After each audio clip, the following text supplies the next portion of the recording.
Bom dia a todos. Meu nome é Camila, eu sou PCNP de língua inglesa e hoje, mais uma vez, estou aqui para apresentar para vocês a TPC de linguagens e códigos. Hoje comigo o PCNP Francisco está nos bastidores e antes de mais nada, né, eu gostaria de falar dos recadinhos, né, que a gente sempre fala com vocês, né, que a gente sempre informa. Então, não esqueçam, essa TPC, assim como todas as outras, estará disponível na plataforma de conteúdos, né, que é npediadema2020.wordpress.com. Né? Então, todo o material que vocês quiserem acessar está disponível nessa plataforma que está passando para vocês aí. Não esqueçam também das nossas redes sociais, né, o Facebook, o Instagram, que é @diretoria-diadema, né, para vocês sempre ficarem informados e participarem e postarem também coisas relacionadas às escolas, né, atividades e tudo mais. E o nosso link de presença, que ele ficará disponível na descrição da TPC, tá bom? E também nós temos o e-mail, que é npediadema.lc@gmail.com, caso vocês tenham algumas dúvidas ou sugestões também para dar para a gente, vocês podem enviar para o e-mail de linguagens, tá bom? E essa TPC de hoje, ela será uma retrospectiva, né, com alguns momentos que ocorreram durante o ano de 2020 e 2021. Né? Então, a gente separou aí alguns momentos para que a gente possa rever, né, relembrar o que aconteceu durante o ano, né? Como que alguns temas, né, relembrar alguns temas que a gente passou, e espero que vocês gostem. Né? Então, é uma retrospectiva aí durante o que ocorreu, a gente separou alguns momentos, claro que temos vários, né? Com a participação de vocês também. E espero que vocês gostem e vamos curtir aí um pouquinho a retrospectiva das ATPCs.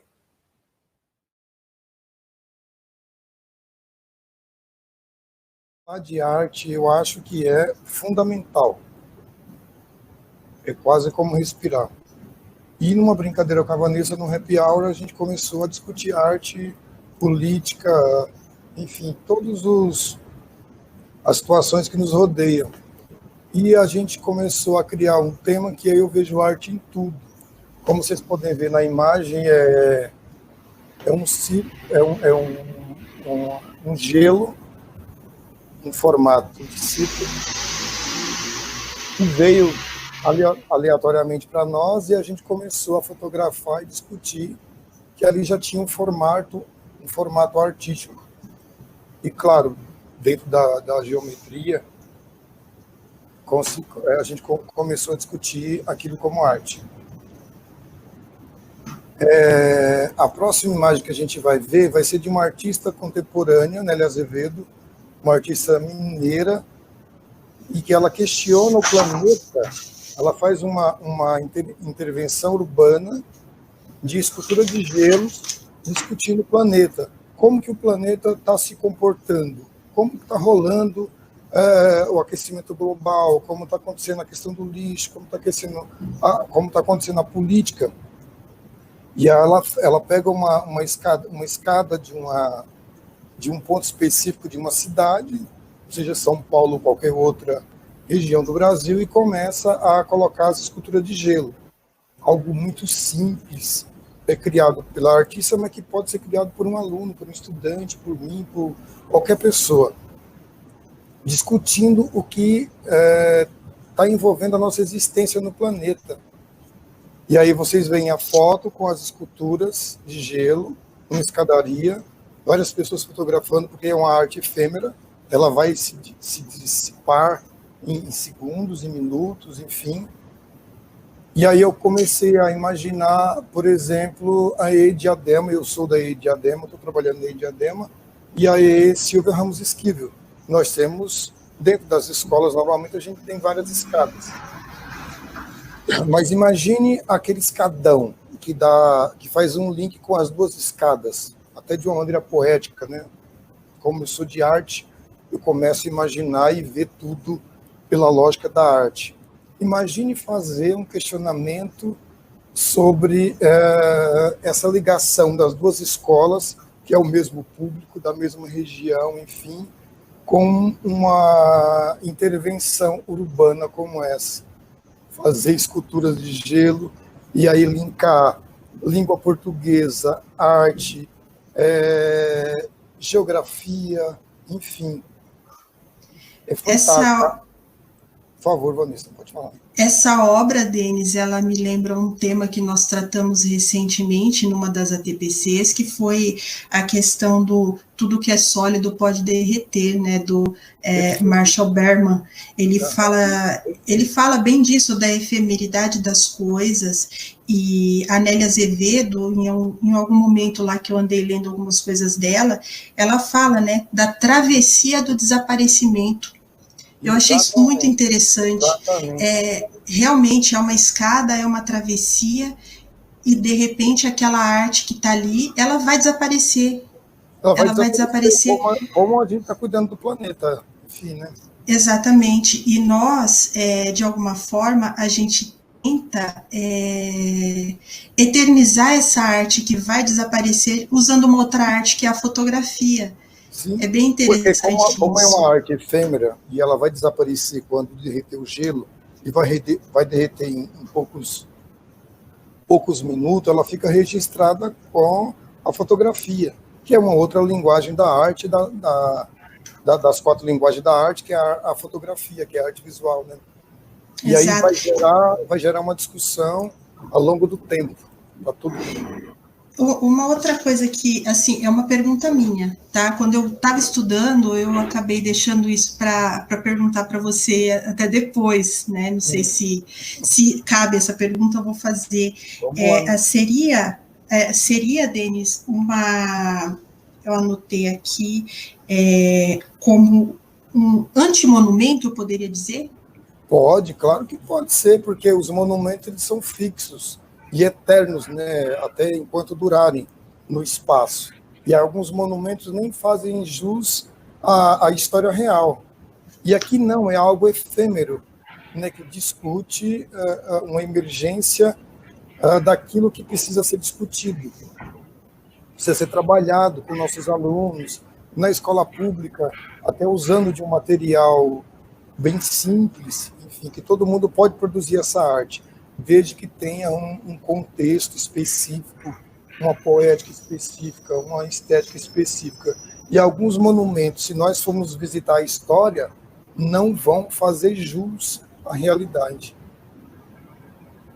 Então, a gente poderia dizer que as pessoas, finalmente, elas têm que encarar com serenidade essa efemeridade das coisas, vida e tudo mais. O efêmero, ele vai provocar o sujeito a observar o todo e o que está ao seu redor, né? Em todos os contextos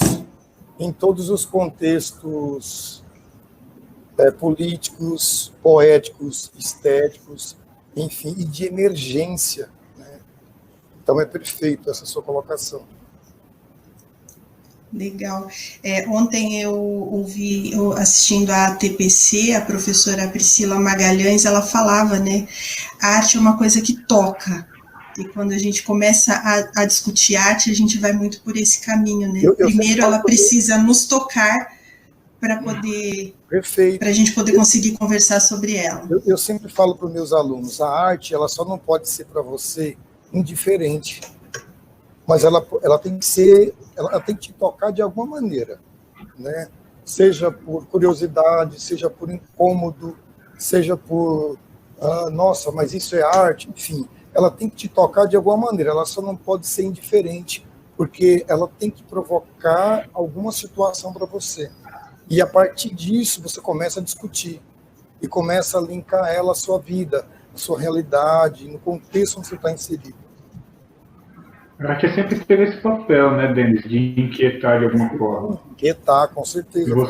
Se você pegar desde dos primórdios, né, ela vem com essa coisa da inquietação. Claro. De provocar alguma coisa, de levar você a uma reflexão. Exato, perfeito. E aí, assim, olhando esse quadro, eu acho que o interessante não é nem só esse momento que foi registrado, mas você ficar imaginando essas estátuas se derreterem. Exato, e ela vai se derreter em poucos momentos. E você começa a observar, puxa, será que o lixo que eu estou jogando ali, ele não vai gerar esse derretimento, ele não vai gerar esse caos no mundo, no planeta, enfim. O professor Emerton está falando aqui, né? O ser humano pode criar e destruir, né? Nada como a natureza para se reinventar. Adorei, professor. Obrigada pela participação. A próxima tela é mais uma intervenção, né, Denis? Coloca para a gente, Tônia, a próxima, por favor. Vanessa, eu posso considerar uma intervenção, porque essa obra está no museu, um dos maiores museus a céu aberto do planeta, que é no Brasil, em Minas Gerais, em Belo Horizonte, é o Museu de Iotim. E aí, lá a maioria das obras é num parque gigantesco. Né? Quem tiver oportunidade, por favor, visite esse museu. Você não consegue visitar em um dia, em 2 dias, em 3 dias. Você vai ter que ir se hospedar em algum lugar em BH e visitar o museu.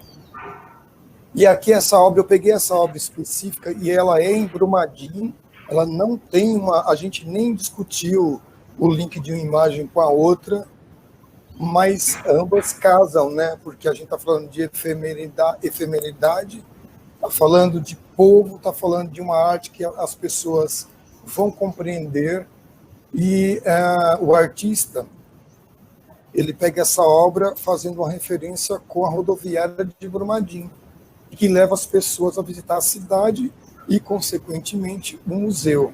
Né? É um ônibus linkado com a rodoviária, uma coisa efêmera, porque é tudo passageiro, pessoas que se encontram, contam histórias, discutem histórias, enfim, encontros e reencontros que acontecem no museu o tempo todo. E na rodoviária. Verdade. Aí a gente... Francisco. E além disso, a gente vê a questão da arte cotidiana, né? A arte no cotidiano. Sim, exatamente. O Bob Dylan fala, tem uma frase que eu acho muito bacana, que ele fala o seguinte: o pessoal perguntou, né, como você escreve? Onde está a sua inspiração? Ele fala, está no ar. Está no ar. É como arte. Então, quando você pega uma cena do cotidiano que o cara consegue pegar e registrar de uma forma artística, eu acho que é divino isso. Perfeito. Né? Porque realmente a arte está em todo lugar. Está em todo lugar. Se você observar, se você tiver um olhar curioso, um pouquinho curioso, você vai enxergar arte em todo lugar que você passa. É tanto que essa próxima imagem, a poesia concreta, a gente nem discutiu essa coisa de uma imagem ter relação com a outra. E vocês sugeriram e apareceu a imagem que fala de velocidade, né? Isso nos anos 50, né, que eles chamam de anos dourados, um pós-guerra, o imediatismo das pessoas, né, e isso veio para a poesia com tudo, né, teve esse destaque de uma exposição em São Paulo, onde os irmãos Campos, por exemplo, Haroldo de Campos e o irmão dele trabalharam muito com essa questão de mostrar a poesia, dela ser uma coisa para ser exposta, né? Então, sim, a gente, claro, lá no Museu da Língua Portuguesa, agora, na época que ele estava mais ativo, tinha uma sala onde esses poemas concretos ficavam interagindo com o público, era muito interessante, e a gente tem aí, né, então nesse conflito que teve, nós passamos por uma época na década de 50, entre Copa do Mundo e guerras acontecendo, uma série de outras coisas, e esse imediatismo, essa necessidade da poesia ficar ali em destaque, e de uma forma rápida que as pessoas olhassem, e hoje muitos artistas acabam fazendo isso, muitos poetas também estão trazendo isso de volta, é bem legal. Perfeito. E assim, rompendo também com o espaço em branco do papel, né? Porque a grande briga dos autores concretistas foi justamente esse, foi você romper com o espaço em branco. Exato. A coisa em branco ali, limpa, livre, incomodava. E aí você acaba, de certa forma, rompendo a barreira da lógica, né? Porque se você pegar aqui os dois poemas que estão sendo mostrados, ele tem essa coisa. Se você for querer ler do modo tradicional, você não consegue captar nada. Não. Você vai ter que se esforçar para compreender o que está escrito. Eu posso comentar um comentário da Josiane no chat. Claro. Ela cita uma frase do Ferreira Goulart que eu uso muito nas avaliações que eu faço com meus alunos. A arte por si não basta. A arte existe porque a vida não basta por si só, né? E é um comentário que eu faço, uma frase que eu uso muito com meus alunos. A vida por si só não basta. O ser humano precisa de arte, precisa respirar, precisa entender, precisa compreender, precisa se expressar de alguma forma, né? Uma frase muito linda. É bem legal. E é interessante que essa forma de poesia concreta, ela traz para a gente, na hora que você olha para aquilo como uma tela, por exemplo, nós colocamos aqui em forma de quadro em exposição, mas quando você olha para isso, você consegue ouvir o som enquanto você lê, né? O som da velocidade, claro, né? O som da chuva e do rio, né? Claro. Tony, passa para a gente para o próximo, porque o Denis, ele coloca para a gente aí, ele traz uma obra do Luiz Sassilotto, artista aqui de Santo André, né? Ele, em 1940, fez bastante sucesso. Denis, comenta para a gente um pouco aí dessa questão da arte concreta. A arte concreta, eles prezam por uma abstração geométrica. Então, para eles, o que era bacana? Era uma arte onde todos conseguissem compreender de uma forma lógica. A arte concreta não teria imagem, não teria emoção, não teria sentimento. Mas eu, enquanto artista, enquanto educador de arte, eu consigo ver beleza, eu consigo ver emoção, eu consigo ver uma série de coisas nessas formas geométricas, que inclusive é uma técnica bacana de trabalhar com o aluno, porque ele chega na aula, enfim, desde o fundamental ao médio, com a autoestima muito baixa, eu não consigo desenhar, eu não sei fazer isso, enfim. E aí eu questiono, vocês tiveram aula de desenho técnico? Não, então tá, então vamos produzir a partir da sua referência, do seu conhecimento de arte. E aí, se você pegar formas geométricas que não tem desenho, não tem figura, automaticamente não teria emoção, eles conseguem produzir. E a partir do momento que eles conseguem produzir formas geométricas, eles conseguem dar um sentido para isso. E aí, quando eu vejo uma arte concreta, eu consigo me emocionar, eu consigo sentir emoção, eu consigo sentir paz, eu consigo ser criativo para a pessoa unir aquela forma geométrica com aquela cor, com essa profundidade. Essa obra que nós estamos vendo, por exemplo, tem profundidade, tem perspectiva e tem uma harmonia de cores, né? Exatamente. Pessoal, aí, mais uma vez, vamos lembrar para vocês que todo esse material está disponível na nossa plataforma de conteúdos, hein? Opa. Depois vocês podem pegar tudo isso daí lá, as referências bibliográficas, tudo direitinho, tá?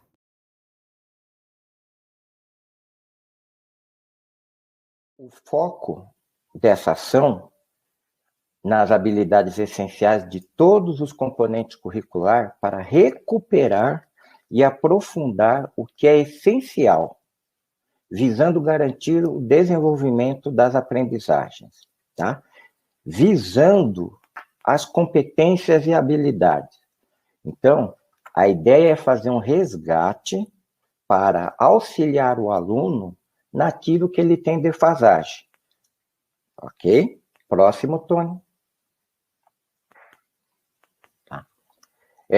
Pensando nessas habilidades, essas habilidades não surgiram do nada. Então, o que cada disciplina tem que fazer? Observar as habilidades do terceiro bimestre tá? Qual vai ser o meu início de habilidade essencial para procurar sanar as deficiências? Tá? Então, escolheu essa habilidade essencial, você vai fazer um resgate procurando ver aonde que o aluno já viu uma atividade semelhante que possa vir contribuir com esse resgate, que nada mais é que nós chamamos de habilidade suporte. Então, em cima dessa habilidade do ano série, eu faço um resgate do que ele já viu para facilitar o ensino-aprendizagem. Próximo, Tony. Tá? A partir de agora, vocês estarão com a professora Camila, que vai dar prosseguimento nas habilidades essenciais na língua inglesa. Eu volto logo mais. Vamos lá, professora? Obrigada, Carlos. Obrigada, Tony. Eu só queria pedir, Tony, volta por favor. Volta o anterior das habilidades. Isso mesmo. No caso aí, no foco aprendizagem, né? Como o Carlos citou, sobre as habilidades estruturantes, nós temos um mapa de habilidades, né? E na etapa 1, que aqui fica embaixo, nós temos as habilidades base, né? Que são as estruturantes, aí para dar a base no conhecimento, né? Na etapa 2, nós temos as habilidades que consolidam essa base, né? E na etapa 3, nós temos a habilidade de aprofundamento. Então, no foco aprendizagem, dá para vocês entrarem e dar uma olhadinha nos mapas para ter uma noção melhor de como funcionam essas habilidades, como elas estão estruturadas, ok? Pode seguir, Tony. Pode abrir, por favor. Aí nós temos as habilidades essenciais na língua inglesa do terceiro bimestre, né? Então, no caso aí eu selecionei a habilidade EF06LI05, que é aplicar os conhecimentos da língua inglesa para falar de si e de outras pessoas, explicitando informações pessoais e características relacionadas a gostos, preferências e rotinas. E uma do primeiro ano também, né? Que não dá para ler aqui agora, mas depois eu comento com vocês, ok? Mas aí estão todas as habilidades do terceiro bimestre de língua inglesa, né? As habilidades essenciais, no caso, né? Pode passar, Tony, por favor. E nós temos o código das habilidades, né? Como nós já vimos anteriormente. O primeiro par de letras indica a etapa do ensino fundamental, né? EF. Depois, 06, sexto ano, né? O primeiro par de números indica o ano ou os anos, aqui se refere à habilidade, no caso, sexto ano. O segundo par de letras indica o componente curricular, então, língua inglesa, né? E o segundo par de números indica a posição da habilidade 05, ok? Pode passar. E aí nós temos as competências específicas de linguagens para o ensino fundamental, né? Todas elas são de suma importância, mas eu elenquei aí para a questão da língua inglesa, exercitar a curiosidade e recorrer à pesquisa, valorizar e fruir diversas manifestações artísticas e culturais, expressar-se e partilhar informações por meio de diferentes linguagens e conhecer o mundo do trabalho. Todas elas são de suma importância para todas as áreas, né? Mas com relação à língua inglesa, aí, dependendo da atividade que a gente vai trabalhar, principalmente os alunos, eles precisam conhecer o mundo do trabalho, né? Saber como é importante a língua inglesa para o trabalho, mesmo que muitas empresas não utilizem a língua inglesa no cotidiano deles, na entrevista eles pedem, né? Muitos alunos já chegaram a comentar comigo, falaram, professora, nossa, eu fiz uma entrevista e na empresa eles não utilizam o inglês, mas na entrevista eles pediram. Então, o aluno, ele conhecendo como funciona o mundo do trabalho, não só aqui, como no exterior também, né? Ele consegue ter esse conhecimento de mundo maior, né? E consegue se preparar melhor para as entrevistas, né? Mesmo que ele não vá usar o inglês na empresa, muitas empresas hoje em dia utilizam, mas tem empresas que não, e na entrevista eles pedem, né? Então, essas competências, se o aluno ele conseguir atingir essas competências, ele consegue ter um grande avanço aí, né, com relação à vida dele, né? Pode passar. E aqui eu selecionei a competência número 1, específica de língua inglesa, né? Que é compreender as linguagens como construção humana, histórica, social e cultural, de natureza dinâmica, reconhecendo-as e valorizando-as, como formas de significação da realidade e expressão de subjetividades e identidades sociais e culturais. Então, o aluno ele precisa estar inserido aí, né, nessa construção humana, ele precisa fazer parte dessa construção, ele precisa estar ciente, né, que ele faz parte desse mundo, né, e que ele vai lidar com pessoas de diversas culturas, né, realidades, e ele precisa ter essa noção, né, essa competência, no caso. Pode passar. E aqui nós temos a distribuição das habilidades nos eixos do componente de língua inglesa. Ele é um gráfico, tá aí 2017, mas ele não é para explicar os índices dos alunos, não. Ele é para mostrar a distribuição das habilidades. No caso, nós temos a habilidade oralidade, leitura, escrita, conhecimentos linguísticos e gramaticais e dimensão cultural. Só que a gente pode perceber nesse gráfico que essas habilidades elas estão fragmentadas, né? Tanto é que os conhecimentos linguísticos e gramaticais vêm lá em cima e a dimensão cultural lá embaixo, né? E no nosso caso, a gente pode fazer a junção dessas habilidades, a gente não precisa exatamente trabalhar elas fragmentadas, né? Divididas, o que dificulta mais o processo para o aluno, né? Para ele fica um pouco mais confuso quando a gente fragmenta essas habilidades. Então, a gente pode fazer a junção delas, né? Aumentando aí a dimensão cultural, que é de suma importância, né? E trabalhando conjunto aí com todas as outras habilidades, ok? Pode passar. E nós temos a aquisição da língua inglesa, né? Os skills, que a gente fala, as habilidades aí. Então, para alguns teóricos, né?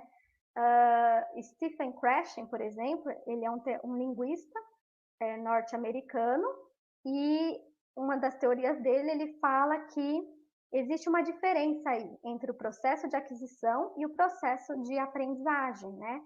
Então, para ele, o processo de aquisição, ela é mais natural, ela é inconsciente. O aluno ele vai aprendendo, ele vai se comunicando mais naturalmente, de acordo com o cotidiano dele, ou com a empresa que ele está trabalhando, ou com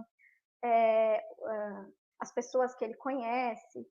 E esse é o processo de aquisição, né? Ele adquire a linguagem mais naturalmente. E o processo de aprendizagem é mais consciente. Então, ele precisa realmente estudar para aprender aquela língua, né? Ele tem uma consciência daquilo. Hoje eu vou estudar gramática, agora eu vou estudar esse texto embasado nesse conteúdo. Então, ele tem mais consciência da aprendizagem dele. Então, ele explica essa diferença entre aquisição e aprendizagem, né? Muitas vezes para a gente parece ser a mesma coisa, mas não é. Tá bom? Pode passar. E o inglês no cotidiano brasileiro e sua influência. Então, no caso, aqui no Brasil, como em outros países, a gente costuma utilizar o termo anglicismo, que significa a gente pegar palavras estrangeiras e utilizar na língua portuguesa, né? Então, no caso, por exemplo, os alunos, eles costumam falar bastante, depois da aula eu vou andar de bike, né? Então, e às vezes ele fala e não percebe que essa palavra bike é uma língua estrangeira, né? Ele já associou ali, vou andar de bike, e muitas vezes ele não percebe que vem do bicycle, né? Milkshake, por exemplo, né? Milkshake, eu vou tomar um milkshake, teacher, eles costumam falar, né? Vou lá na padaria, no restaurante, tomar um milkshake. Então, para eles também é natural utilizar a palavra milkshake, né? A fashion, por exemplo, né? Ah, amiga, como você tá fashion hoje? Eu escuto bastante isso, né? E eles utilizam naturalmente, assim como spoiler, né? Hoje em dia a palavra da moda é o spoiler, né? Então eles falam, teacher, não vai dar spoiler. E eles muitas vezes não sabem o que significa o spoiler, né? Que vem de spoil, que é a palavra estragar, né? Então não vai estragar o final do filme, o final da série. E hoje em dia tá muito forte aí, né? As séries, os filmes, então essa palavra spoiler é muito utilizada por eles e, né, no cotidiano. Assim como videogame, né? Vou jogar um videogame. E o hambúrguer, que a gente fala, né? Só que, na verdade, o hambúrguer, ele veio da Alemanha, né? Da cidade de Hamburgo. Então, foi para os Estados Unidos, eles encurtaram para hambúrguer. E depois, aqui no Brasil, desculpem, aqui no Brasil, a gente fala como hambúrguer, né? Ou cheeseburger, no caso, né? Porque a palavra cheese, do queijo, o brasileiro pronunciando, porque vem o CH, ele vai pronunciar X, né? E virou já o cheeseburger. Então, para a gente ter uma noção de como a língua ela é viva, né?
A nossa ideia é essa, é trazer um material que dê para trabalhar com o sexto ano. Até a gente sabe que muitos alunos do sexto ano chegam para nós com um pouco de dificuldade na leitura, na escrita, e a gente fica, né, com aquela dificuldade, meu Deus, eu ainda vou precisar alfabetizar esse menino, como é que nós vamos fazer isso? Né, Camila? Então, a gente vai tentar trazer para vocês aí hoje essas possibilidades de trabalho entre inglês e língua portuguesa. Aproveitando para lembrar, daqui a pouquinho o link de presença da nossa reunião vai estar aí disponível para vocês, não esqueçam de preencher. Todo o material que nós vamos usar hoje vai estar disponível também na plataforma de conteúdos. E o nosso e-mail, né, para contato com o pessoal do grupo de linguagens, que fica passando aí para vocês o tempo todo. A gente sabe que para chegar nessa literatura teve toda uma trajetória, né, Camila?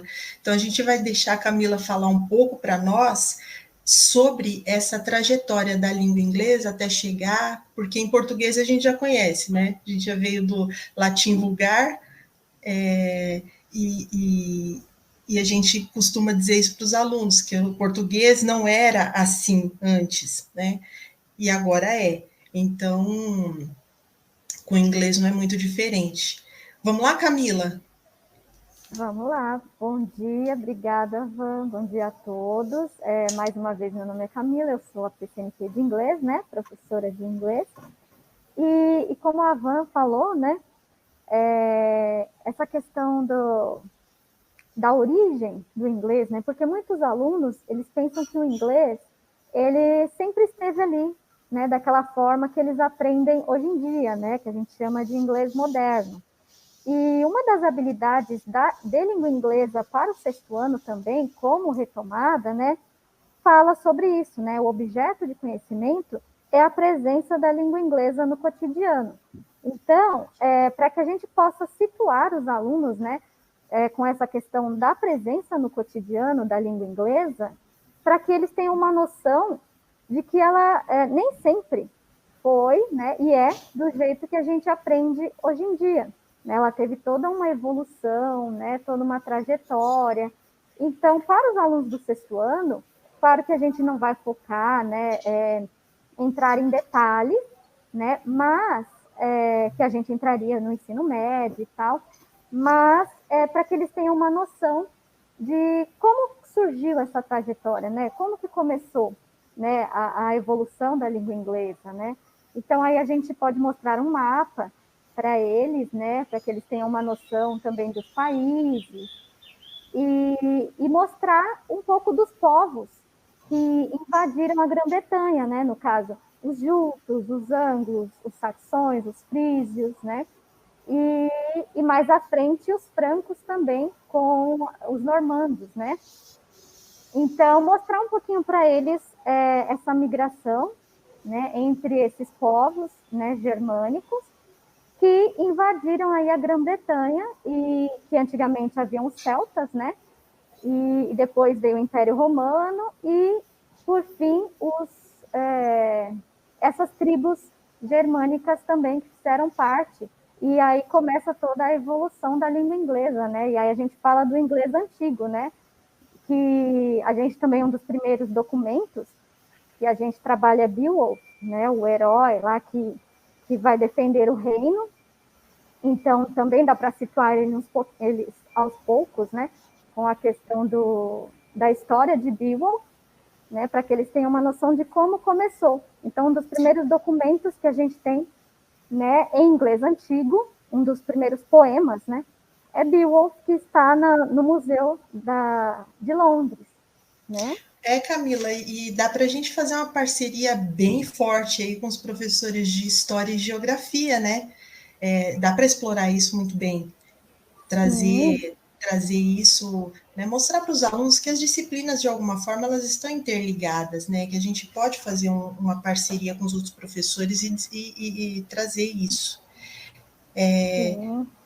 E a gente ia falar, né, para poder situar o aluno nesse período, a gente precisa mostrar para ele como é que era um pouco esse lugar, como é que as coisas funcionavam, que não é como hoje que nós temos internet.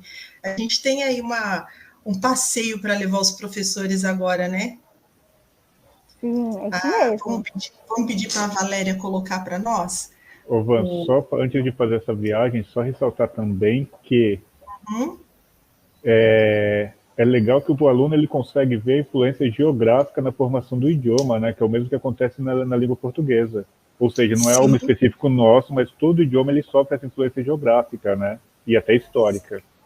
Perfeito, é bem isso mesmo, né? Tudo isso passa por essa trajetória de um processo histórico. Sim, e que a língua inglesa ela é como se fosse uma coxa de retalhos, né? Com vários dialetos e que se forma a língua, né? Então a gente pode imaginar ela assim, uma coxa de retalhos com vários dialetos, né? E várias influências.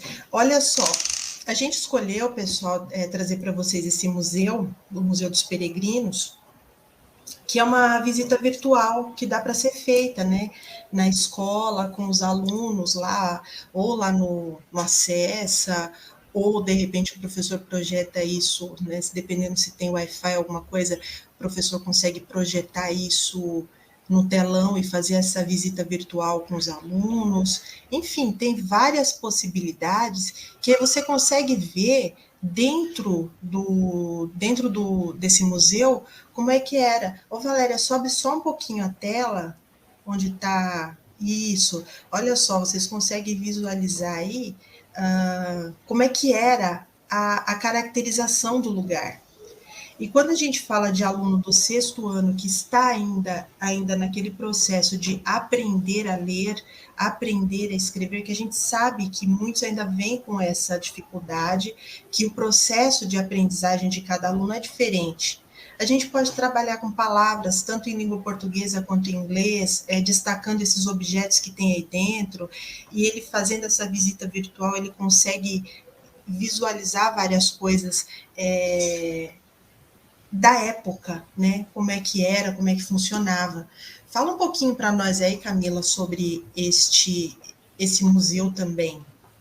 Então, e esse museu, ele está localizado em Massachusetts, né, nos Estados Unidos, e ele conta um pouco também da história do Mayflower, né, que é o navio que migrou da Inglaterra para os Estados Unidos com os peregrinos, né, os peregrinos ingleses. Então, para a gente situar um pouco os alunos nessa questão também, né, o que significa peregrino, né?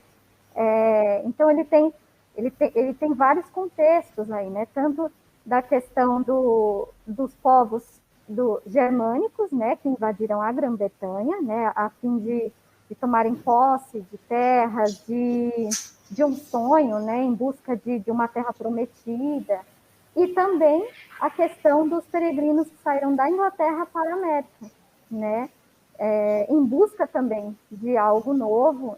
E a gente percebe aí nesse museu, né, como que é a estrutura, como que seria a estrutura da casa deles, né? E a gente pode também fazer, né, contextualizar com o nosso dia a dia, né, o cotidiano, para que os alunos tenham uma noção de como que eram essas casas e como que é hoje em dia, né, se houve mudança ou não, né, a gente ainda tem casas assim, né, e eram muito simples, né, a gente percebe que essas cabanas eram bem simples, eles utilizavam árvores, né, troncos, e a pele também dos animais eram trabalhadas aí, tem uma parte que a gente consegue ver como que eles trabalhavam com as peles, né, dos animais. Então, é bem interessante, dá para a gente trabalhar várias questões, né, tanto história e geografia, arte, e dá para envolver bastante coisa com esse museu, né? Com essa, Isso. A ideia, essa gente... viagem. Desculpa, e assim, desculpa, Van e Camila, né? E o interessante é que o aluno do 6º ano, ele ainda é muito visual. Quando você fala de algo mais abstrato, para ele é complicado de imaginar, de visualizar. Então, através dessa visita, né, a casa do peregrino, você consegue situar o aluno de como era mais ou menos esse modo de vida, quais os recursos até tecnológicos que eles possuíam. Porque, por exemplo, você vai pegar essa construção dessa casa, você querendo ou não, era uma tecnologia para a época, talvez não avançada como a nossa hoje, mas era uma tecnologia. Então, como eles faziam isso? Quais materiais? Então, acho que para o aluno ter essa vivência é bem interessante. A gente partir, né, do todo, né, do visual, do lúdico, para que ele possa se interessar depois pela leitura, que nós vamos passar para isso agora, né, o Camila e Chico. Vamos falar um pouco? Sim. Porque lá em 1387, Geoffrey Chaucer fez aí os contos da Cantuária, e a gente escolheu um deles, né? Sim. Isso, a gente... E detalhe, Valéria, Van, apesar pode tirar de... o museu já, porque o pessoal vai ter acesso depois pelo link, né, para eles poderem ver, e a gente vai continuar aqui. Era mais para eles verem como é que funciona. A Camila vai se aprofundar um pouco mais, mas é interessante assim que, embora leve o nome de contos, a obra foi produzida em versos, né? Que até Sim. então a prosa era mais utilizada para documentos oficiais, digamos assim. Toda a forma artística em que a palavra era utilizada era feita em versos. Exato. Mas só essa contribuição, Camila, por favor. Isso mesmo, Francisco. E aí o Chaucer, ele vem contribuir já no inglês médio, né? Já na Idade Média, em que foi um período de grande influência, né, da invasão normanda, Então, com a língua francesa, então aí a gente consegue ter uma noção da evolução da língua, né? Quando passa do inglês antigo e perpassa pelo inglês médio, que a gente percebe a diferença da língua e com relação à literatura, né? Que eles trabalhavam mesmo muito em versos, né? E depois foram modernizando para as prosas, né? E no caso do Chaucer, ele já era mais moderno, porque ele já vinha com as prosas também, né?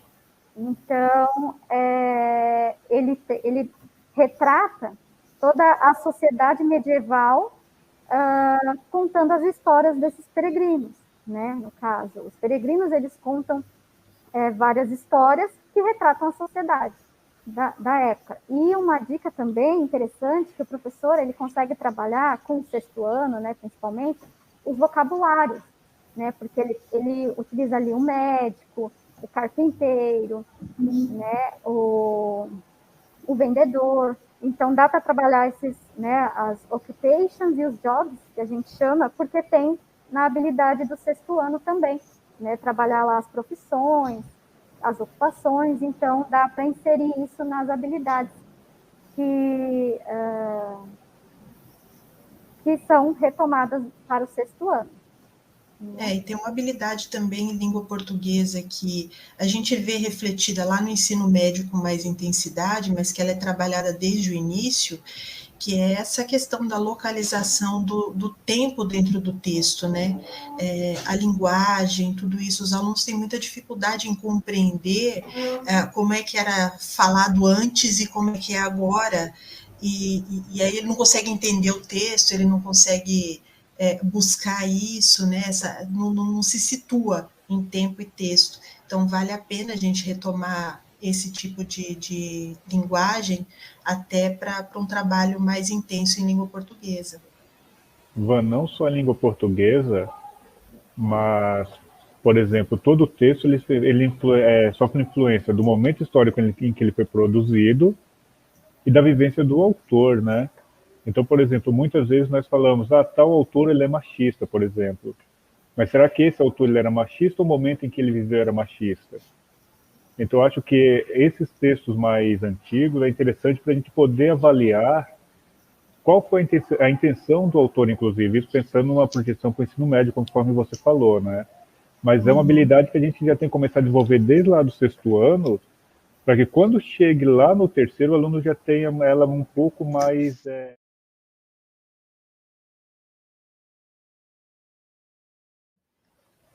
Bem, o nosso objetivo é apresentar aos professores conteúdo sobre as variações linguísticas nas danças e esportes, refutando preconceitos e reconhecendo a variação como um fenômeno natural das línguas. Tá? Então, é tudo aquilo que ocorre de uma forma sistemática nas danças e nos esportes. Tá? Tanto as danças como os esportes, elas têm características específicas daquilo que ocorre dentro de cada ação.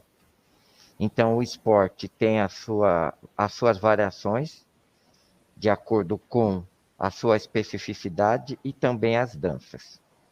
Próximo. Tá? Aqui as habilidades, elas serão trabalhadas as mesmas do último ATPC que eu participei junto com o PCNP de arte. Por que isso? Porque nós vamos falar de danças urbanas, tá? E vamos também analisar os elementos da linguagem, que entra também na disciplina de arte. Então, a dança tem uma linguagem própria e tem uma característica específica. Ok? Próximo, Van. Vamos lá. Dança de rua, o vocabulário do hip hop, mas aqui envolve todas as danças. Por que eu estou dizendo todas as danças? Exatamente porque é uma cultura específica de cada povo, de cada tribo, de cada estilo. Então, a dança, ela se caracteriza exatamente por uma cultura específica. tá?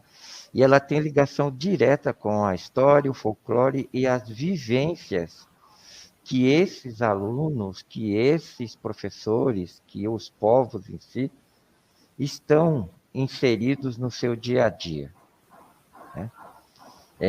A ideia é fazer com que vocês compreendam e também comecem a tirar alguns preconceitos com relação a essa linguagem que ocorre nesses nichos, né? Então, os vocabulários, vocês vão ver que muitos estão em língua inglesa, né? Então, não foi à toa que hoje nós estamos trabalhando em equipe, eu com a PCNP de língua inglesa, até porque vocês vão ver que os nomes dos movimentos de skate, de natação ou do futebol e outros esportes, eles são da cultura inglesa, tá? E uma coisa muito importante, essas gírias se renovam. Então, o que é o movimento hoje, né, o significado de um movimento hoje, futuramente ele pode mudar. Então, nós temos que ficar muito atento e perguntar para as pessoas praticantes os significados daquela palavra, porque realmente é uma cultura à parte. E nós temos que pensar que essa cultura faz com que haja uma participação social, principalmente dos nossos alunos. Próximo, Vá. Sim. Porque também, né, Carlão, Oi, pode falar. A língua, ela é viva, né? Então, ela está sempre em processo de evolução, né? Então, por isso da questão das gírias, né? E dessa evolução, e a cada dia, hoje a gente aprende uma expressão, uma gíria, no outro dia já é outra, né? E os jovens, eles pegam muito rápido, né? Eles pegam rápido porque eles estão inseridos, né, nessas atividades. Então, nada mais é do que a expressão do que eles vivem. Sim. Né? Aqui, como exemplo, eu coloquei algumas variações linguísticas da dança. Então, o significado da palavra DJ, break, beat boy, dance, mano, mixer, quebrada, street dance, né? Se eu não colocasse o significado de cada palavrinha, será que vocês estariam cientes do significado dessas palavras? Então a nossa ideia é exatamente essa: fazer com que vocês aumentem o leque de vocabulário, né? Até para entender o significado, se vocês forem participar de uma atividade esportiva ou de uma atividade de dança, para vocês entenderem. Então lá o DJ está fazendo o quê? Ele que dá o ritmo, ele que faz a festa. Tudo ocorre através do DJ, né? Então, ele faz toda a sequência sonora das músicas, e através dessa sequência sonora ocorrem os movimentos, tá? O break em si, significado, uma dança de solo, ela pode ser praticada em rodas, como a capoeira, mas você pode fazer individualmente, né? E são movimentos rítmicos muito característicos, como se fosse um robô. Ok? Próximo, Valério. Tá? Então, aqui eu coloquei outras variações linguísticas e gostaria que vocês colocassem aí no chat se vocês sabem o significado de alguma dessas palavras. Vocês poderiam participar e escrever aí no chat se vocês sabem o significado dessas variações linguísticas. Vamos lá, professores. Algumas aí já em inglês, né? Outras não. Isso. Lembre-se que eu comentei que muita coisa com relação à nomenclatura é de língua inglesa. Sim. Então, alguém sabe aí o que significa atitude, freestyle, beatbox, gang, disco de base? Ó, O o professor Ivanilson aí, é isso aí, Ivanilson. Você ele já escreveu. participa com os alunos aí, ó. Bombeta, boné.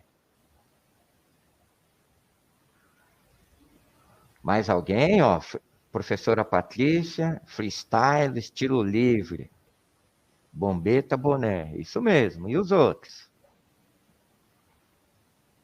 E essas variações, né, gírias, ó, o Cleiton colocou também, ó, bombeta na minha época era boné. Aí, ó. Isso. Na época atual ainda é, Cleiton. Continua a mesma coisa. Quando a pessoa fala na minha época, é porque ela está se entregando. Está se entregando, mas tudo bem. Olha lá, beatbox, estilo de fazer música com o corpo. Com o corpo. Isso. E essas palavras, né, em inglês, elas auxiliam, né, porque o aluno, no processo de aprendizagem também do aluno, né, porque, de certa forma, ele, mesmo que ele não saiba exatamente o significado, mas ele está pronunciando a palavra em inglês para utilizar ali, e ele acaba sendo inserido, né, ali naquele grupo, e vai aprendendo conforme o mundo que ele vive, né, vai formando a bagagem dele ali, né, utilizando essas palavras, mesmo que não seja de uma forma pensada ali, né? Não é uma forma estudada, mas pela convivência entre outros e pelo grupo, ele vai aprendendo a língua inglesa, não necessariamente de uma forma em que ele esteja estudando ela, né? Ali, de propósito. Ele vai sendo inserido na língua inglesa por esses grupos, né? Por essas variações. Tá. Por que nós colocamos isso e solicitamos para vocês também definirem, escreverem o que vocês entendem pela palavra? Exatamente para ver como funciona, como a professora aqui comentou, é o contexto dos nossos alunos. Então, por eles estarem inseridos naquele movimento, a linguagem específica é essa. Tá? Então, eles se fazem presente através dessa nomenclatura e também através dos gestos. Então, não tem essa deles falar assim, eu vou ficar aqui paradinho e não vou participar de nada. Se eles querem se inserir no movimento, eles acabam observando e adquirindo essas palavras, essas nomenclaturas, de uma forma do dia a dia, acaba sendo um ato corriqueiro. Valéria, põe o próximo, por favor. Tá? Outras variações linguísticas é de uma modalidade de dança muito específica e muito característica, que é o balé. Por que eu coloquei o balé? Porque o balé, né, cultura clássica, se nós pensarmos no balé de antigamente, né, que surgiu lá na Itália, uma dança elitista, de uma classe social diferenciada, e na medida que o tempo foi passando, a população em geral, ela se inseriu também nesta dança. Então, nós temos escolas de balé nas periferias, nos grandes centros, nos pequenos centros, né? Então, ela acabou sendo disseminada, tá? E com isso abrangeu várias classes sociais. Não ficou marcado apenas pela classe favorecida, elitista. E os nomes, independente do local que você esteja, o nome é esse. Então, o plié, quem faz a dança, né, o balé, no Brasil é plié e no mundo é plié. Então, o movimento é aquele característico de afastamento, exatamente da forma que está aqui demonstrado. Tá? E como a PCNP Camila comentou, também é uma forma de você, através desses movimentos, ir adquirindo uma nova cultura através dessas palavras, não é, Camila? Sim, isso mesmo. Então, aí, né, você começa a ter a vivência, né, de palavras do mundo todo, e a origem dessas palavras, né, então é todo um processo de cultura aí, né, que vai formando no aluno, porque através de uma palavra, né, uma simples palavra, ela transforma, você pode estudar ela de várias formas, né, então a cultura, a questão das danças, a origem, né, a arte. Então, tudo envolve, né, nesse processo de transformação do aluno e é onde ele vem trazendo a bagagem dele, né?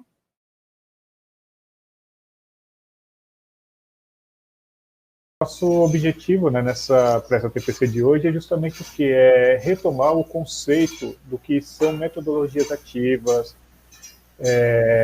de modo que possamos auxiliar nesse momento a aprendizagem do aluno, dos estudantes no momento de aula remota ou híbrida, né, que possamos estar auxiliando tanto os professores para que o aluno ele consiga sim estar desenvolvendo um pouco mais de sua aprendizagem. E junto disso nós vamos fazer uma proposta, uma sugestão de atividade. Claro que sempre lembrando que o professor ele tem total liberdade para adaptar de acordo com a sua realidade, com a realidade dos alunos. Ah, lógico, né? É uma sugestão e a gente vai mudando. A ideia aqui é estimular uma maior responsabilidade na construção do conhecimento dos nossos alunos, né? Na verdade, dos estudantes. Agora está na moda falar estudantes, deixa eu falar certinho, né? Para quê? Para que eles desenvolvam essa aprendizagem ativamente. Isso a gente já faz, né? Tem professor que vai falar assim, isso aí eu já faço faz tempo, agora que arrumaram um nome bonito para isso, de metodologias ativas, e essa questão híbrida, né? Muitos de nós já conhecemos, quantos de nós não passamos por isso no ensino superior, né? Fazendo algumas disciplinas à distância, outras presenciais, né?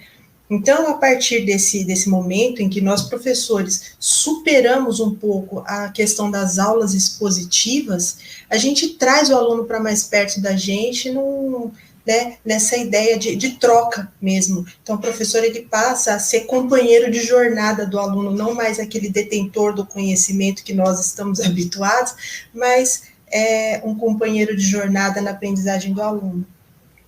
Exatamente, né? As coisas...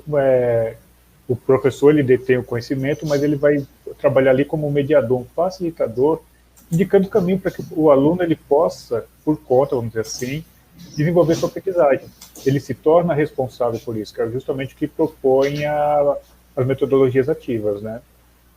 Exatamente. Olha, e para começar, pessoal, a gente não vai ficar enrolando muito, não, porque a gente está querendo trazer também para vocês algumas possibilidades de interação que vocês possam levar, né, para os seus alunos. Essa interação que nós vamos propor agora, nós vamos usar o Mentimeter, bom, enfim, o pessoal aí que o pessoal do inglês vai falar isso muito melhor que eu, né? Mas, enfim, nós vamos usar esse recurso de tecnologia para poder fazer uma interação. Mas essa interação que nós vamos fazer aqui, olha só que interessante, a gente já faz isso na sala de aula quando a gente faz aqueles brainstorms, aquelas chuvas de ideia com os alunos na lousa, né? Às vezes, quando a gente quer sofisticar um pouquinho mais, a gente usa um papel pardo ou uma cartolina e faz um negócio bonitinho.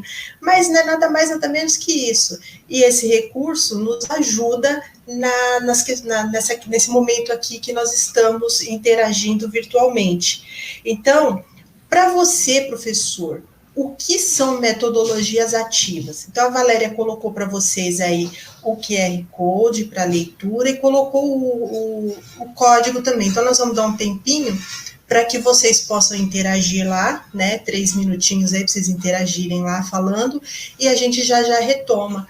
Valéria, se você quiser esticar o PPT, deixar mais aberto para o pessoal ver o código, tudo certinho. Olha lá, o pessoal já está começando com a interação, olha que legal. Vamos lá, gente, todo mundo participando aí, que é bem bacana. A gente vai vendo as coisas que vocês estão escrevendo aí. E detalhe, Ivan, normalmente nós utilizamos isso quando estamos fazendo o levantamento do conhecimento prévio do aluno, né?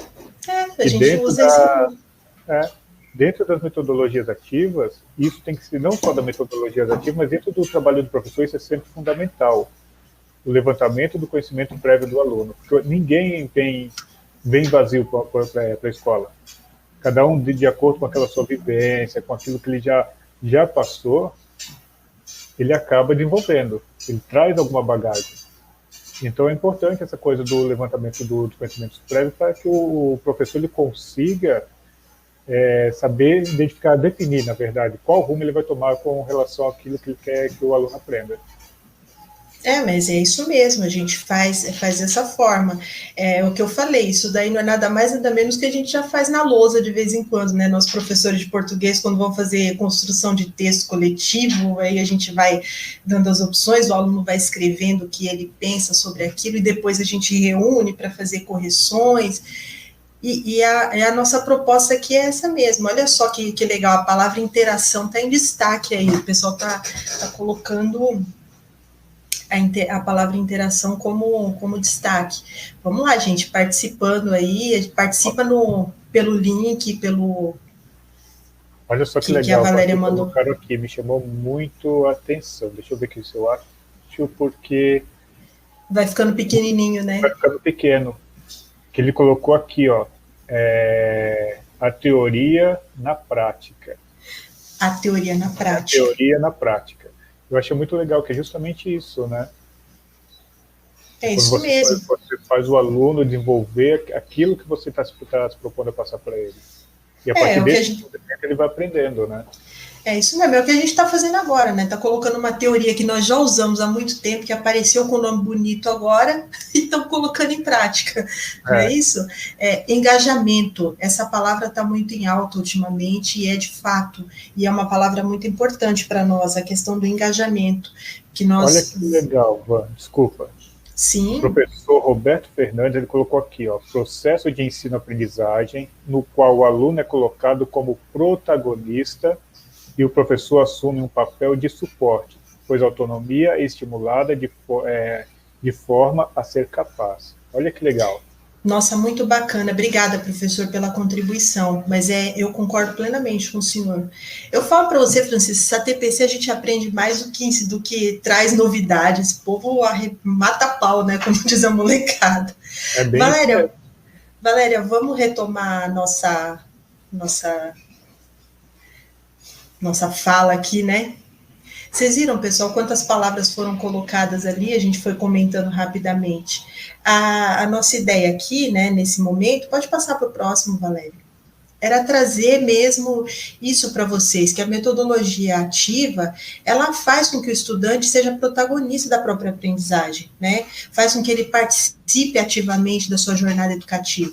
Existem várias abordagens, né, que podem ser trabalhadas isoladamente, nesse caso. Então, a gente sabe o quão desafiador isso é para os professores, e nós tornamos, né, nesse momento, e esse desafio é nos tornarmos companheiros de jornada dos nossos alunos, que foi o que o professor Roberto, em outras palavras, disse agora há pouco, né? Sim. Fazer com que ele deslanche, que ele seja responsável pela sua aprendizagem. A gente fala assim, mas ele não é responsável nem por assistir aula, mas aos poucos ele vai aprendendo isso. Você vai comentar para nós essas engrenagens todas aí, Francisco? Sim, Ivan.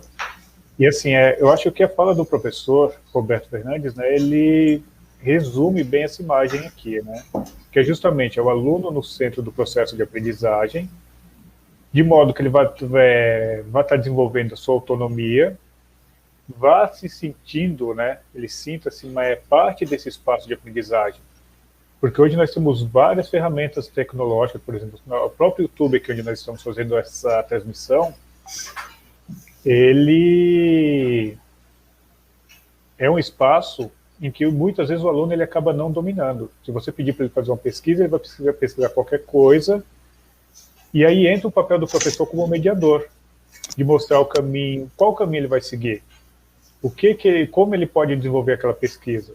E aí, dentro disso, o aluno ele acaba tendo consciência do que ele está aprendendo, quais as dificuldades que ele não tem, aliás, quais dificuldades ele tem, o que ele conseguiu absorver do conteúdo, o que ele precisa para corrigir, ele precisa praticar mais, a teoria não ficou clara para ele.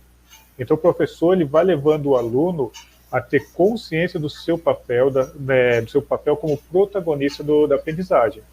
Então, o professor ele ali como mediador, ele vai estimular uma cultura escolar, a cultura do estudo, da pesquisa, da aprendizagem, junto com isso, com o quê? Com a tecnologia da informação e comunicação.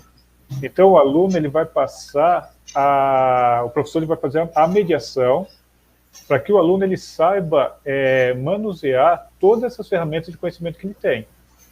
Porque muitas vezes uma pesquisa simples, vou pesquisar a história da cidade, por exemplo, o aluno ele fica perdido. Ele não sabe qual caminho ele vai pegar, ele vai simplesmente, sei lá, Wikipedia, vou colocar isso daqui, acabou, mas ele não sabe se aquelas informações, ele não sabe refletir se aquelas informações são coerentes ou não. Então, o professor ele trabalha nessa mediação. Aí é que entra o nosso papel, né, de mediador nesse processo. O aluno ele é responsável pelo que ele está buscando como conhecimento, mas nós, professores, somos responsáveis por lapidar esse conhecimento, né? Então, quando o professor propõe uma tarefa, uma proposta metodológica e tem objetivos claros nisso, valoriza o saber prévio do aluno nessa construção, ele mostra a importância disso para o aluno. Então, ele acaba se tornando parte daquele processo de aprendizagem, o aluno sente que o professor está fazendo parte daquilo, né? É interessante trazer essa reflexão. Olha que interessante o comentário aqui da professora Jaque Martins. Colocou o seguinte, na minha opinião, metodologias ativas são todas as maneiras e dinâmicas que utilizamos com o estudante com o objetivo de estimular o conhecimento e a criticidade. Perfeito. Olha que legal, hein? Perfeito, professora. Hoje os professores estão aí... é tão gostoso quando o pessoal participa assim, né? Sim, com certeza. Porque aquilo que você falou no início, né, Vânia? Nós acabamos aprendendo mais com eles do que eles conosco, né? Com certeza.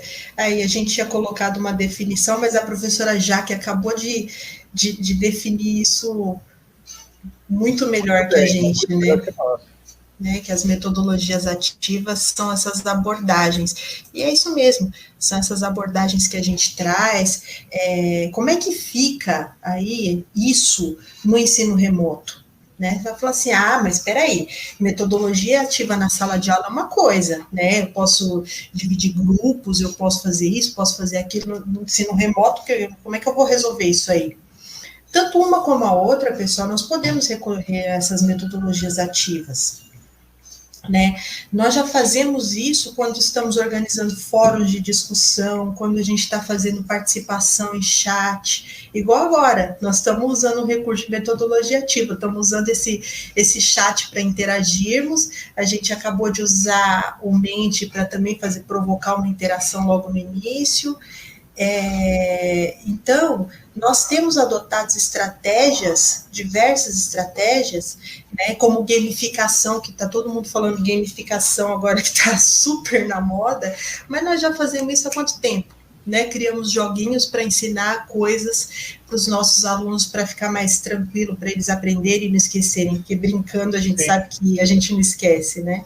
E aí você falando isso, Van, dentro da gamificação, a gente até lembra um pouco daquelas gincanas na escola, né? Que era sala contra sala, tinha os desafios, jogo de pergunta e resposta. E na nossa época era só gincana. Hoje chamamos de gamificação. Exatamente, a gente já faz isso. Então, são muitas coisas que o pessoal fala assim, nossa, como é que eu vou fazer isso? Não é como é que eu vou fazer, você já faz. A gente só está resgatando isso agora e trazendo para a gente poder aplicar em algumas possibilidades de atividades que a gente tem para trabalhar em sala de aula, né? Então, tudo isso ganhou espaço nas nossas aulas, né? Um espaço maior nas nossas aulas para torná-las mais interativas e colaborativas. E aí, olha que legal. Dentro disso que nós falamos que os professores já utilizam as metodologias ativas, o professor Miguel, vou falar o nome, se estiver errado, me perdoe, viu, professor? Miguel Gessuá. Quando organizo debate via Meeting, sugiro que meus alunos sempre façam uma curadoria das pesquisas realizadas, buscando fontes confiáveis. Olha que legal. Isso nada mais é do que você trabalhar com a metodologia ativa de sala de aula invertida. Exato. E você vê que aí o aluno ele passa a ser responsável pela sua aprendizagem. Ele é o centro, mas ele é responsável pelo aquilo que ele está aprendendo. E aí, com a orientação do professor, ele vai saber onde ele pode buscar as coisas, se a fonte é ou não confiável. Então, muito interessante a proposta. Mas é bem assim mesmo, é o que eu falo, gente, são coisas que a gente já faz instintivamente e que ganharam nomes diferentes e bonitos ultimamente, né? Igual, tem vários exemplos de metodologias ativas, né? Aprendizagem baseada em problemas, aprendizagem baseada em equipe, aprendizagem baseada em projeto, gamificação. Eu fico até balançando aqui porque são várias coisas, o ensino híbrido que está agora em alta, né? E ele veio para ficar. Então, são coisas aí que a gente traz para poder relembrar, né? E falar assim, olha, não tem nada de difícil, não, eu sei. Aí o pessoal vai falar, né? Daqui a pouco vai falar no chat aí, ô Vanessa, desce daí que tem aluno que nem apareceu ainda. Mas a gente sabe que para esses que nem apareceram ainda, a gente sabe o quanto vocês estão correndo atrás deles para trazer de volta. Né? A gente sabe o trabalho, porque a gente que é professor, a gente nunca desiste dessa molecada, a gente vai atrás, né? Então, por exemplo... A gente vai buscar até em casa, né, Van? Né? A gente faz cada coisa, né? Professor não é aventureiro, professor é professor, né? Então, não dá para a gente brincar com isso, não. Nós vamos atrás mesmo. Eu lembro muito bem de um professor que trabalhava comigo, batia lá na porta, número 23... Fulano, vem aqui, você não me entregou a atividade número 45 deste trimestre. Era muito engraçado. E assim, por quê? Ele ia de porta em porta cobrar e falar assim, cadê a atividade que você não me entregou? E a gente continua fazendo isso agora no WhatsApp, continua fazendo isso no Facebook, fazendo no Instagram, onde a gente achar um jeito de falar com o aluno. Isso se não for na casa dele, a gente vai atrás, né? Exato. Então, essas metodologias ativas, elas estão sendo aplicadas sim, né? Claro que poderia estar sendo muito mais legal se a gente estivesse na escola. Isso é fato, mas nós não temos segurança para isso.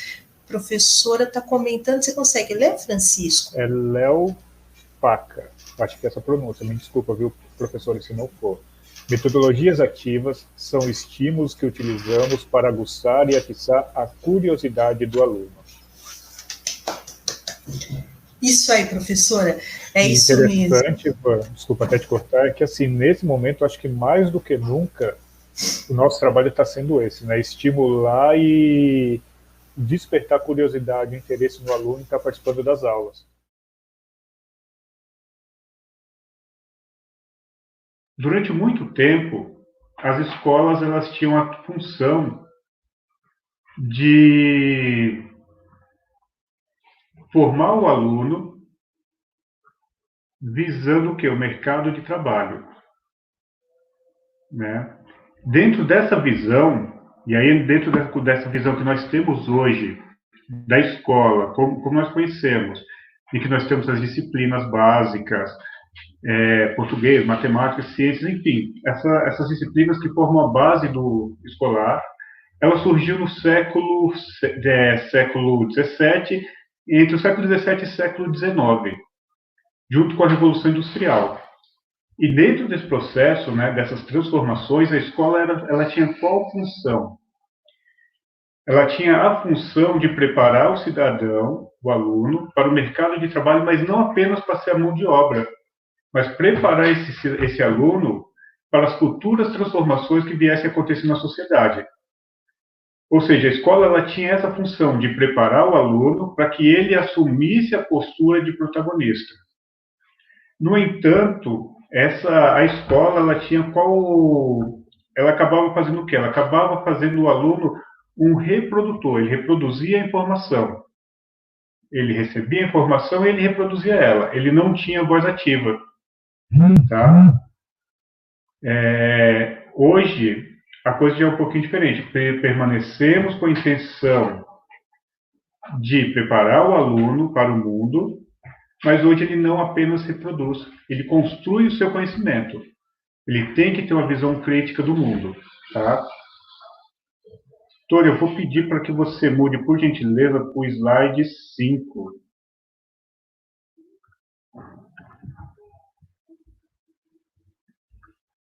E aí, dando continuação, nós vamos falando aqui um pouquinho, enquanto o Tony vai apresentando ali. Isso mesmo, Tony, muito obrigado. As questões das gerações. É visível que assim, a postura do nosso aluno, ele mudou muito em relação à postura que nós mesmos tínhamos quanto aluno na sala de aula, né? Isso está muito relacionado ao quê? Às gerações. E aí, por gerações, nós temos, conforme aparece aí para vocês, né? Que gerações podem ser definidas como um grupo de indivíduos, na mesma época, influenciados por contextos históricos, que causam impactos na sociedade, no que diz respeito à evolução. Cada geração possui características que estão diretamente ligadas ao seu comportamento, costumes e valores. Dentro dessa definição, fica bem mais claro o conceito de gerações. Porque quando nós pegamos, por exemplo, os nossos avós, eles tinham uma mentalidade totalmente diferente do nosso jovem de hoje. Né? Isso por quê? Porque o momento histórico, ele acaba influenciando, o momento histórico, a vivência, os acontecimentos, acabam influenciando na sua postura. Tony, passa para o próximo, por gentileza.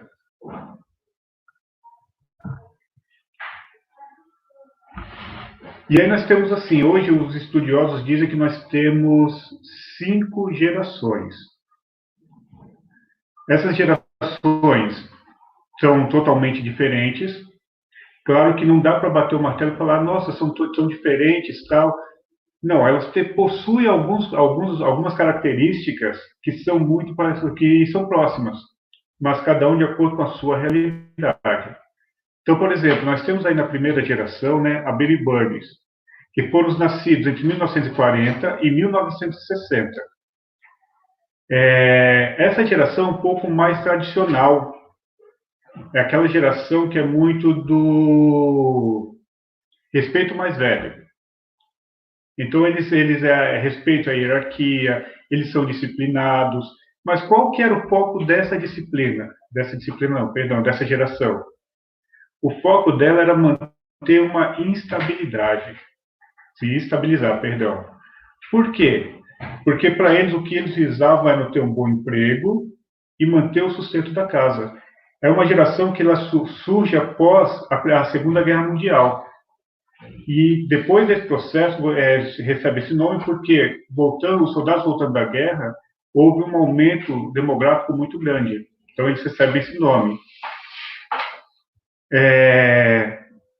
Eles foram educados de forma rígida e disciplinar, né? Eles valorizavam muito a disciplina e eles não se preocupavam com a qualidade de vida. A preocupação deles era com o sustento, com o trabalho. O importante era ter uma estabilidade. Tá? A segunda geração, que é também conhecida como geração X, nascidos entre 1960 e 1980, é uma geração que, assim, de modo geral, ela busca o quê? Equilibrar entre a vida pessoal e profissional. Essa geração ela já pegou o fim de muitos fatos históricos, revolucionários. Né? Então, você pegou ali a Revolução Cubana, o Muro de Berlim, pegaram uma série de acontecimentos históricos que influenciaram. É uma geração que tende, de início, quando mais jovens, a serem mais questionadores, mais revolucionários, porém, conforme vão envelhecendo, vão ficando mais tradicionais. Você tem a geração Y, que é a geração que vai de 1980 a 1990, e essa geração é uma geração que, assim, se você for parar para analisar e comparar com as outras, é uma geração que já pegou basicamente tudo caminhando para estar pronto, né?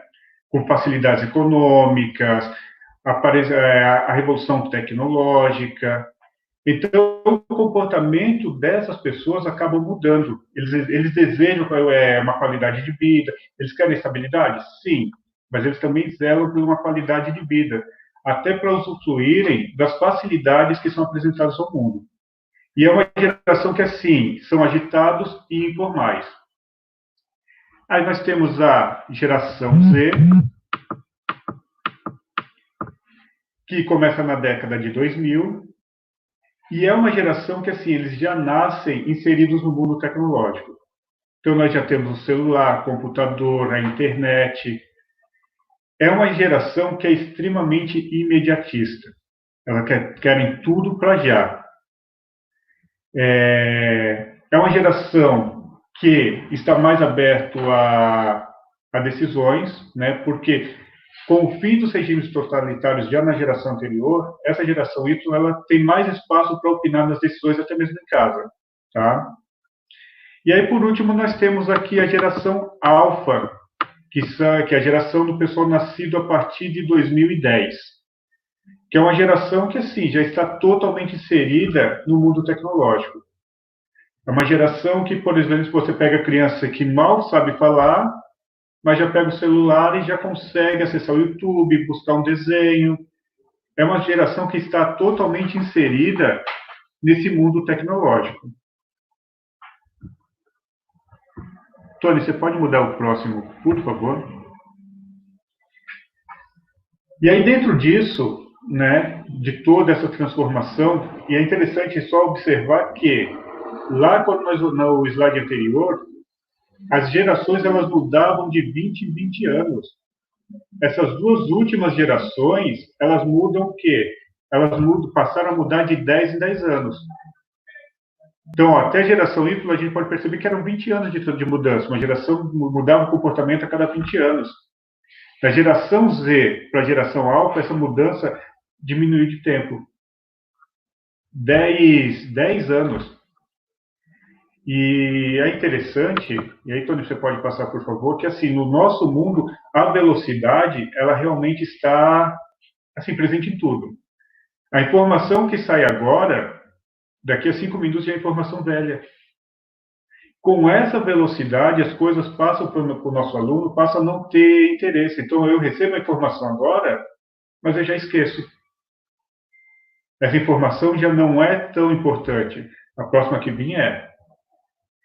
Exemplo disso, a gente pode pegar por a questão dessa velocidade, a gente pode pegar, por exemplo, historicamente falando, a televisão, o rádio, ele demorou 36 anos para atingir 50 milhões de pessoas. A televisão, ela demorou 13. A internet demorou 4 anos.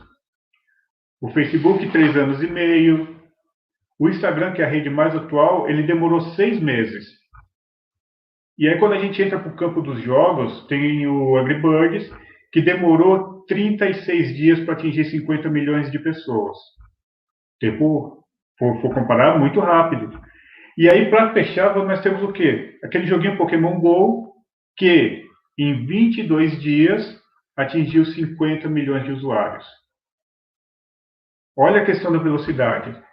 Com isso, nós percebemos que o nosso mundo é um mundo que, assim, até como foi dito no ATPC do dia 19, né, a vida líquida, é um mundo em que tudo é líquido, se dissolve muito rápido, se dilui. E aí nós entramos nessa questão que está mostrando aí, que é a questão do mundo VUCA, né?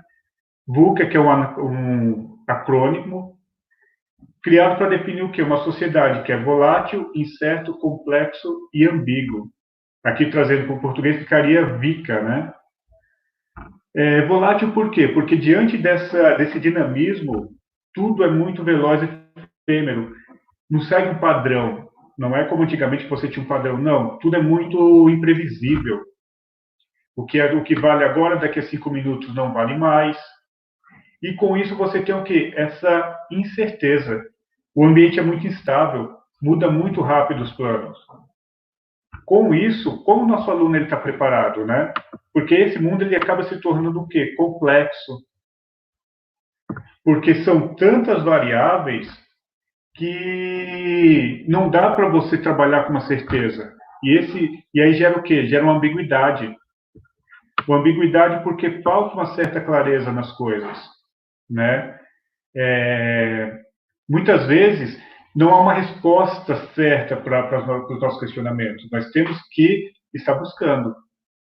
Então, diante de todas essas transformações, nós temos que estar constantemente o quê? Buscando solução. Buscando soluções, buscando meios de melhorar e facilitar a nossa vida. E com a educação não pode ser diferente.